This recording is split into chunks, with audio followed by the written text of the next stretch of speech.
cubes to be, you know, about an inch or so in size. And I've just put them in the bottom of a soup pot. I'm going to put some salt and pepper on the beef cubes. I'm not browning them. We're just going to cook them. Takes, you know, a couple of hours. This is something you can totally do in your crock pot if you want to. That's perfectly fine. And I'm gonna add a combination of beef stock and chicken stock to my soup pot. Now let's get this going. Okay. If you want to do this in your crock pot, you can cook it for, you know, a couple of hours, about 3 to 4 hours on high.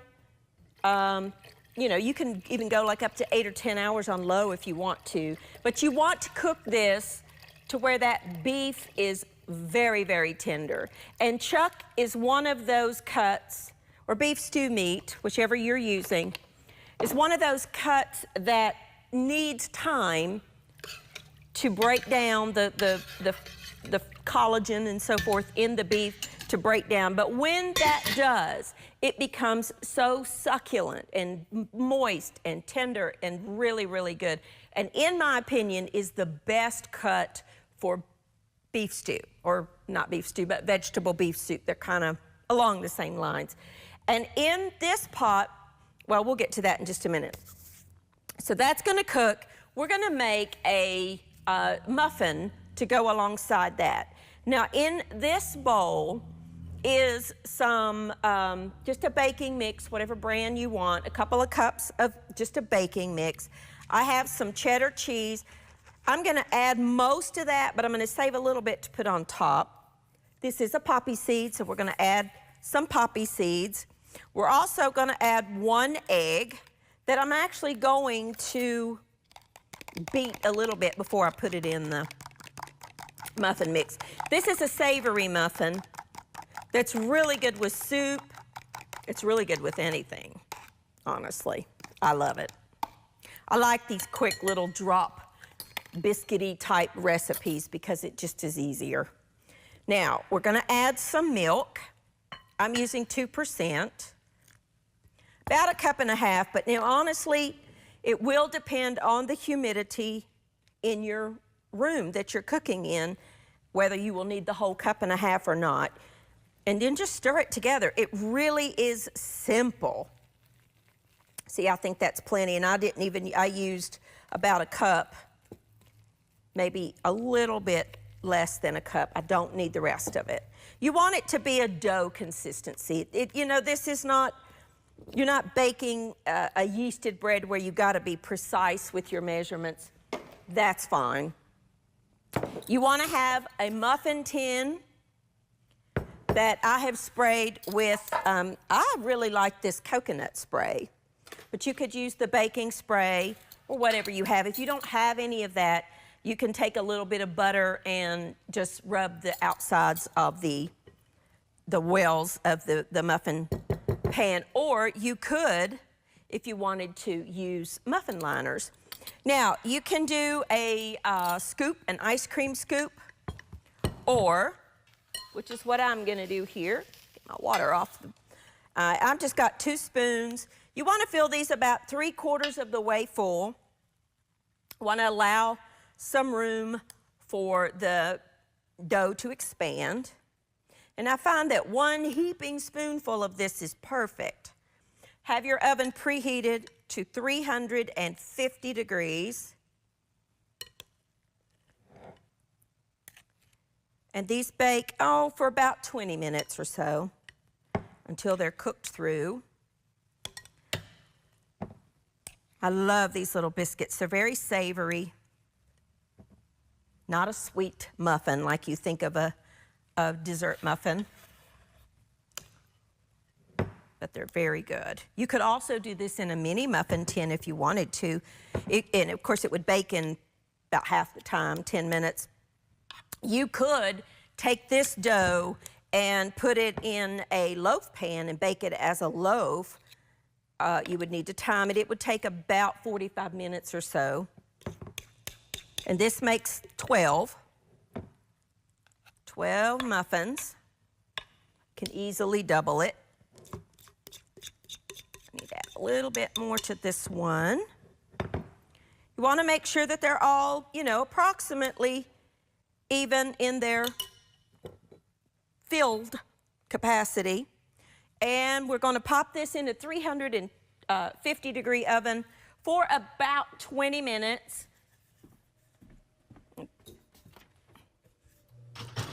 All right. All righty, I'm going to just clean up my mess here, take a quick break. When I come back, we're going to work on the soup, our salad, and our cookies. I'll be back in just a minute.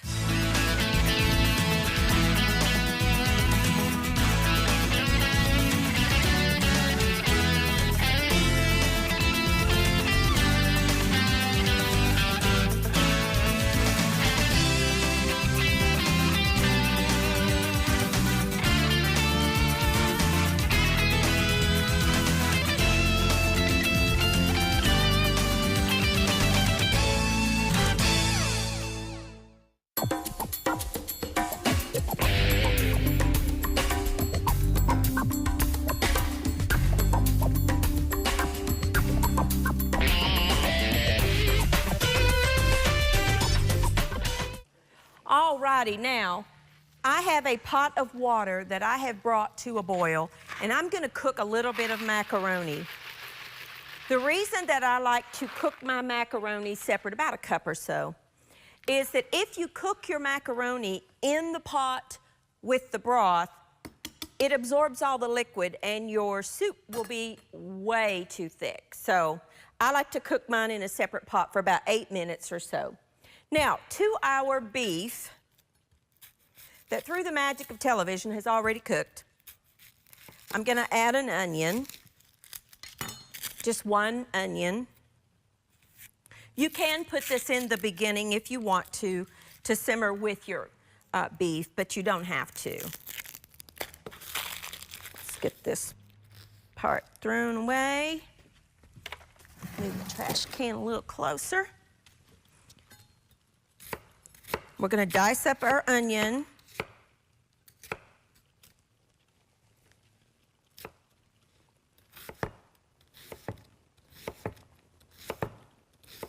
Okay. And as I chop, I'm going to go ahead and add this to the soup pot. Now, you can add whatever vegetables that you want to. You can add, you know, whatever kind of veggies that you like. I'm doing the traditional onion, carrot, celery, that kind of thing. Ooh, that's a strong onion. My eyes are watering.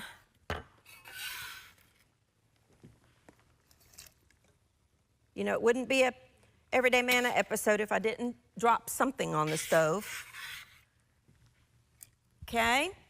I'm also going to add some celery. Now, I've already washed all of this produce. Now, a lot of people throw away the celery leaves. It really has a lot of flavor, so I would leave those in. You don't have to if you don't want to. I am going to cut off the very tops and the very bottoms. That onion's strong. It's making my eyes water.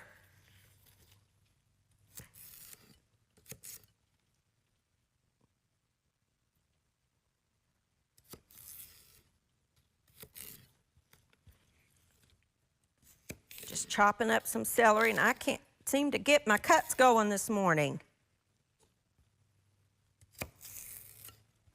Okay, celery's one of my favorites, so I add a lot.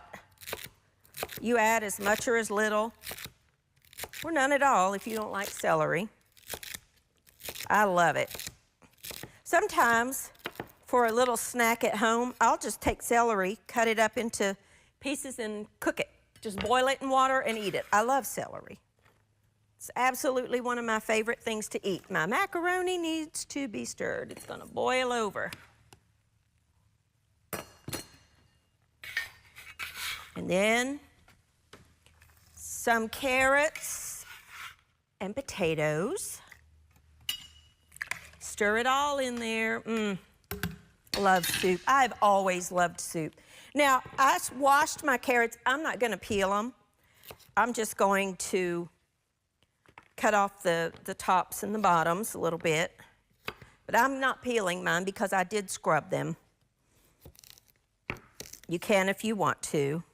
I like to cut them in half to where you've got a flat cutting surface. And then just cut them into pieces about the same size as your celery.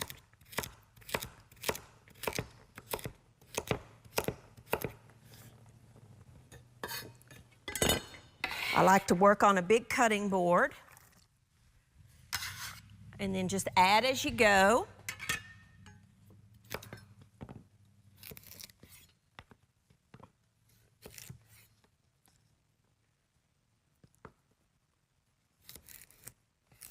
Okay, flat side down.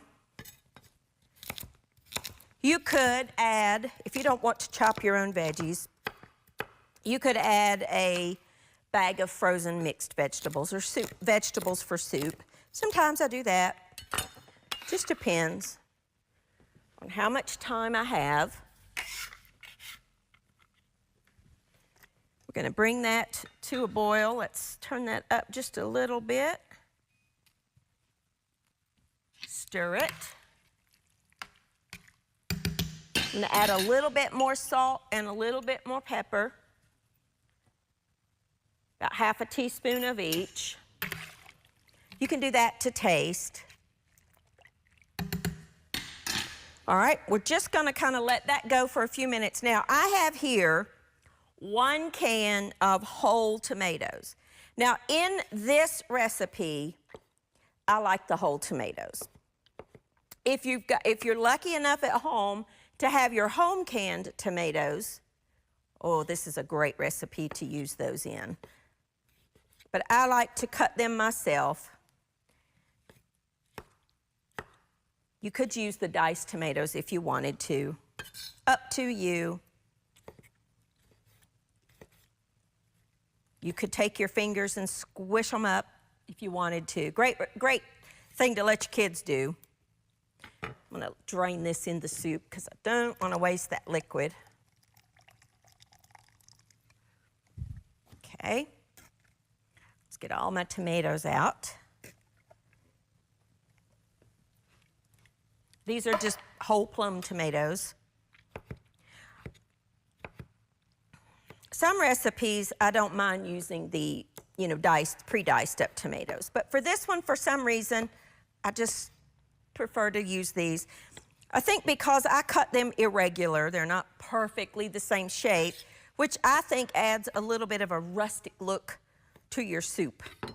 So that's why I really just prefer to do it myself. Getting full. Scoop them up. Probably should have my soup right next to my board instead of the other way around, shouldn't I? Now, I'm not going to add my potatoes yet. I'm going to let those harder vegetables cook for about 5 minutes or so.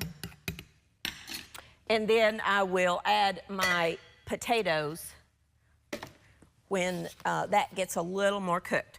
I'm gonna just take a quick break, clean up my cutting board. When I come back, we will add our potatoes. We're gonna start on the cookies and make the dressing for our wonderful little green salad. I'll be back in just a minute.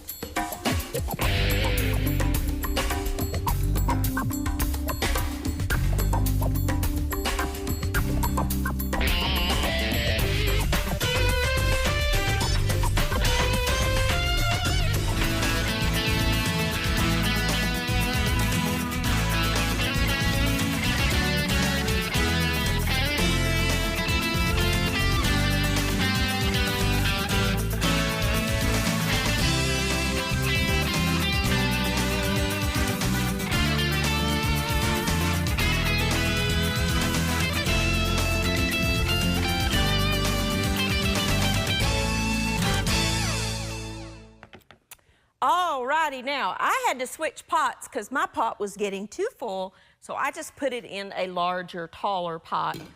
And I chopped up the potatoes and added those. We're gonna let that go for about 10 minutes or so, and then we will add in our frozen peas and corn, but they only need about a minute.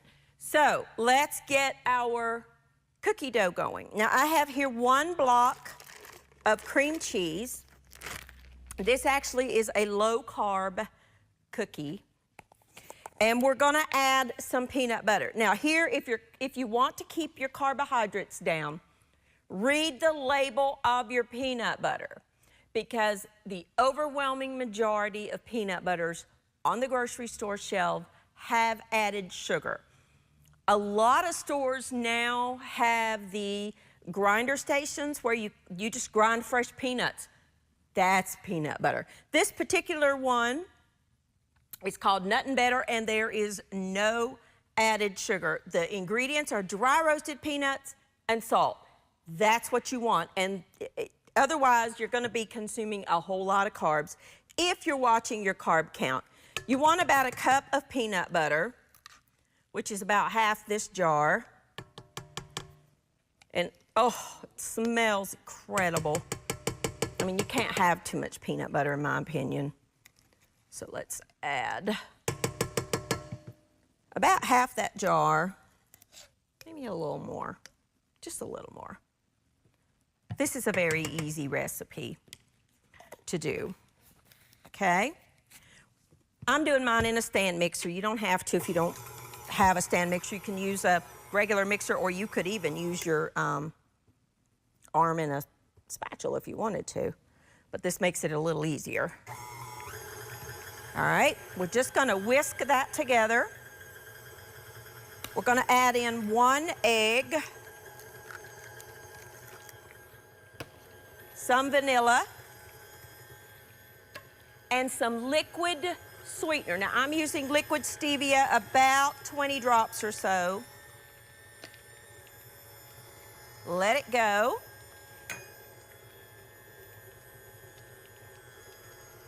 Okay. And then I have some peanuts here that I'm actually going to chop up just a little bit, not a tremendous amount. Just take a knife and kind of go through them a little bit. I also have 1 baking tray that I have put parchment paper on. There's no flour in this cookie recipe. This is a low-carb peanut butter cookie. It's really good. And I eat low-carb. My husband and I both, Mike and I both eat low-carb.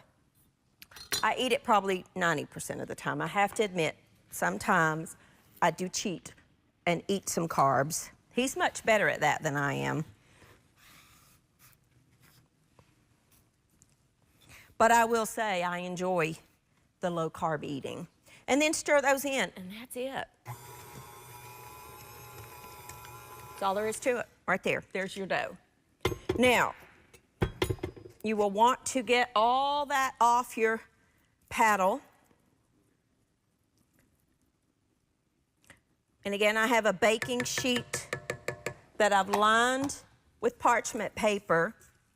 Now, with these mixers, sometimes this is the consistency you want. I'll show you in just a second. You need to go down in the bottom and stir it one last little time. I do find sometimes with the stand mixers, the very bottom does not get mixed in as much as you would want. Now, you see how thick that is? That's the consistency that you want. You want a dough. So, take your baking dish, wipe the peanut butter off your board. Turn off my macaroni, that's good and done. And I like to just use a small ice cream scoop. If you don't have one of these, you can use a spoon. And then just drop it onto your baking dish. The reason I like to use the ice cream scoop is that they all end up the same size, which for baking purposes is much better. And you just want to drop them on your parchment-lined baking pan, a couple of inches apart, because they're going to expand. And we're gonna flatten them like the traditional peanut butter cookie. Peanut butter cookies, you know, always have that crisscross pattern that we make with a fork. My biscuits are done. They're out of the oven, or my muffins. Soup is almost done. And then we're gonna make a quick little salad while these bake. And dinner's through. If you put that beef in your crock pot from start to finish, you'll be done in no time, okay? I'm only gonna bake these one tray at a time. I got enough for another tray. But for TV purposes, let me show you what to do. I like to spray my fork with a little bit of the coconut spray, and then just flatten them with your fork. And these are gonna bake at 350 degrees. That one's a little soft. For about 10 minutes, check them. And then we'll check them. I'll show you how to tell when they're done. 350 degrees, about 10 minutes. Now let's check our soup. Boiling away there. Let's actually turn that down. I'm going to add in my peas and carrots and let that, oh, wait till you see the bowl of our finished soup. My macaroni is cooked. I'm just going to drain this. I'm going to clean up, take a fast little break. When I come back, we'll have all this done. I'm going to drain this and add it to my soup. Our cookies will be done. When I come back, we will make a dressing and we will eat. I'll be back in just a second.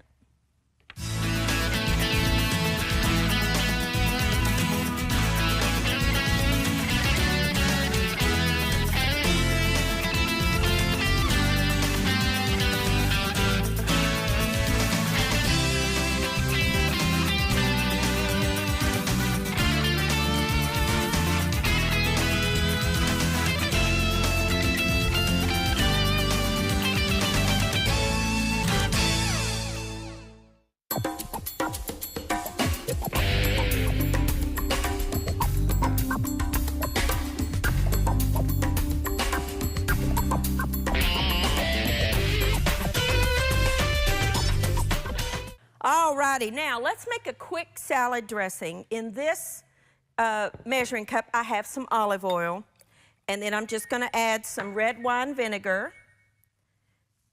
I'm gonna add a little bit of pepper and a little bit of salt.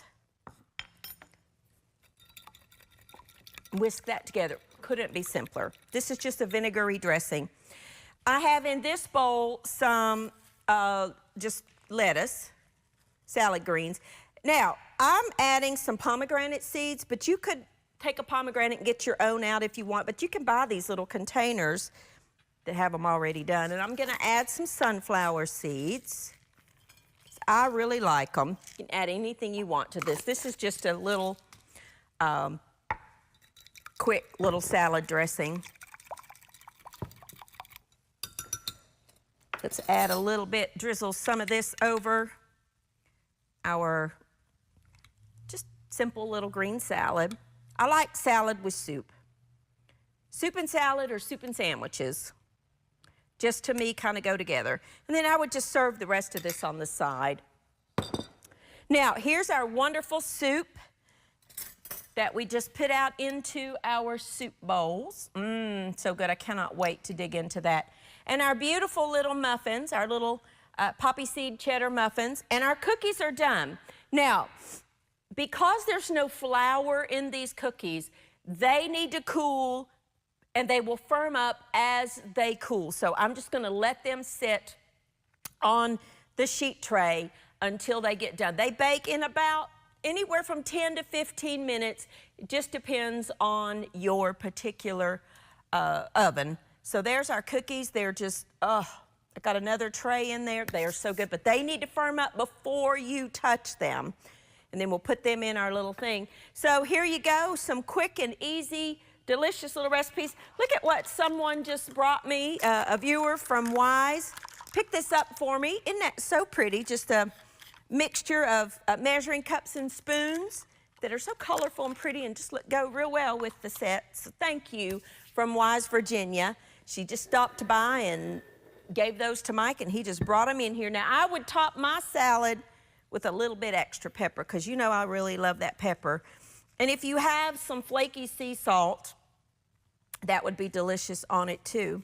So here you go, some quick and easy recipes for you to try. You can put that in your crock pot if you want to, or you can cook it on your stove when you're home and just let your house be filled with those wonderful smells of homemade vegetable beef soup.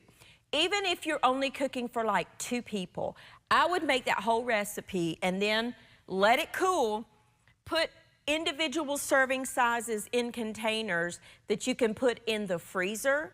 And then you've got homemade soup. All you have to do is take it out and then microwave it if you want to warm it through, or put it in a pan and simmer it. So I would make that whole recipe and then freeze it in individual little serving sizes. I do that all the time when I make soup, because my boys are not real big vegetable beef soup eaters. So if I have leftover, I just put it in the freezer, and then when I want it or Mike wants it, it's ready to go, and all you gotta do is thaw it and heat it in the microwave or on the stove, either one. So your cookies, by the way, will be done when they are, you know, firm to the touch. If you're using the natural peanut butter, which I did, it will have a little bit of oil that'll leak out onto the pan. That's perfectly fine. Not a problem at all. I cannot wait to eat those. Thank you for joining with me, and I will see you next time on Everyday Manna.